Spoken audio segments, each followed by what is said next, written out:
আসসালামু আলাইকুম রহমতুল্লাহি বারাকাতু। আজকে নদীর পাঙ্গাস মাছ রান্না করব। এখানে 5 পিস মাছ নিলাম এবং প্রয়োজনীয় মশলাগুলো সাজিয়ে নিলাম।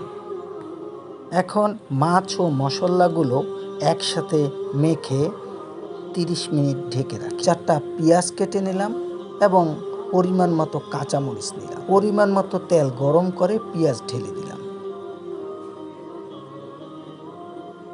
পেঁয়াজগুলো ভালো করে নেড়েচেড়ে ভেজে নিলাম।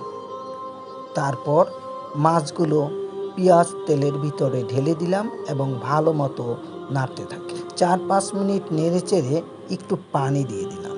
তারপর আস্ত কাঁচামরিচ ঢেলে দিয়ে নেড়েচেড়ে দিলাম।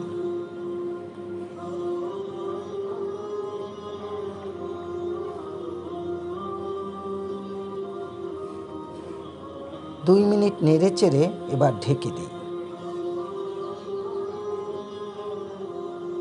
3 মিনিট পর ঢাকনা উঠিয়ে আবারও নেড়েচেড়ে দিলাম।